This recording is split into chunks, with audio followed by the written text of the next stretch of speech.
Halo sahabat sehat, pada kesempatan kali ini kita akan mengenal tentang penyakit asma. Asma adalah jenis penyakit jangka panjang atau kronis pada saluran pernafasan yang ditandai dengan peradangan dan penyempitan saluran nafas yang menimbulkan sesak atau sulit bernafas. Asma dapat disebabkan oleh debu, asap rokok, bulu binatang, udara dingin, aktivitas fisik, infeksi virus, atau bahkan terpapar zat kimia. Namun hingga kini penyebab dari asma belum diketahui secara pasti. Bagi seseorang yang memiliki penyakit asma, saluran pernafasannya lebih sensitif dibandingkan orang lain yang tidak hidup dengan kondisi ini. Ketika paru-paru teriritasi pemicu di atas, maka otot-otot saluran pernafasan penderita asma akan menjadi kaku dan membuat saluran tersebut menyempit. Selain itu, akan terjadi peningkatan produksi dahak yang menjadikan napas terasa berat. Pada masa kanak-kanak, gejala asma akan menghilang dengan sendirinya saat masuk usia remaja. Gejala asma yang tergolong menengah atau berat pada masa kanak-kanak dapat muncul kembali di masa mendatang. Perlu diketahui juga bahwa gejala asma bisa muncul di usia berapapun dan tidak selalu bermula pada waktu kanak-kanak. Beberapa gejala asma yang biasa terjadi adalah nyeri dada, batuk-batuk, dan mengi. Ini juga salah satu jenis penyakit yang dapat dialami oleh semua golongan usia dari anak-anak hingga orang tua. Beberapa jenis penyakit asma diantaranya, yang pertama, asma okupasional adalah jenis asma yang timbul akibat polusi udara di lingkungan kerja. Penyebab asma ini dapat berupa debu, uap kimiawi, asap, dan sejenisnya. Yang kedua, asma alergi. Penyebab asma yang umum terjadi ini adalah serbuk sari, hewan, debu, dan zat kimia tertentu. Yang ketiga, asma non-alergi. Biasanya dipicu oleh bermacam faktor seperti kondisi lingkungan, medikasi atau obat-obatan, serta penyakit tertentu. Yang keempat, asma olahraga adalah jenis penyakit asma yang disebabkan oleh aktivitas fisik atau terjadi pada orang-orang yang sedang melakukan olahraga.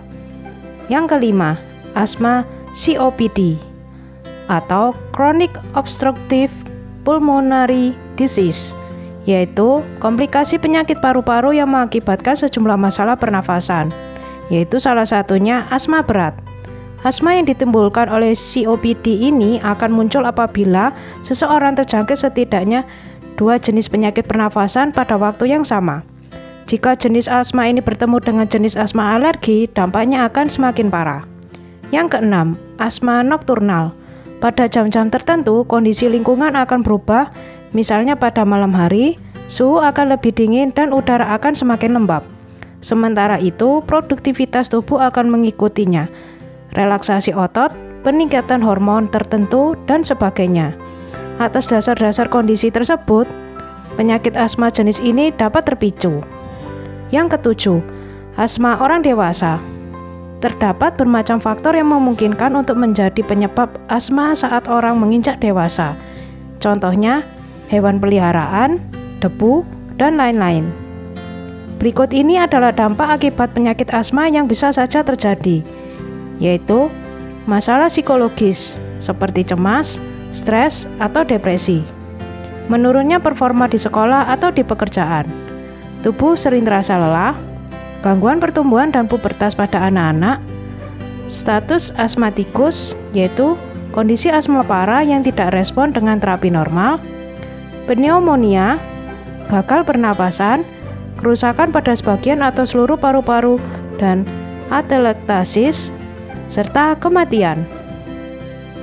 Cara mencegah agar asma tidak mudah kambuh, yaitu diantaranya, hindari pemicu terjadinya asma, perhatikan kondisi udara di sekitar Anda, hindari merokok, berolahraga dengan tepat dan tidak berlebihan, kenakan bantal tinggi saat tidur, kenakan masker saat bepergian, atur pola makan, lakukan pengecekan fungsi paru-paru secara rutin, jaga kondisi kamar Anda tetap bersih dengan salah satunya membersihkan tempat tidur dan kelengkapannya secara rutin, kelola stres dengan tepat, perhatikan perubahan cuaca, dan jika Anda termasuk penderita asma yang mudah kambuh, jangan lupa untuk selalu membawa kelengkapan medis Anda saat bepergian dan rutin melakukan pemeriksaan.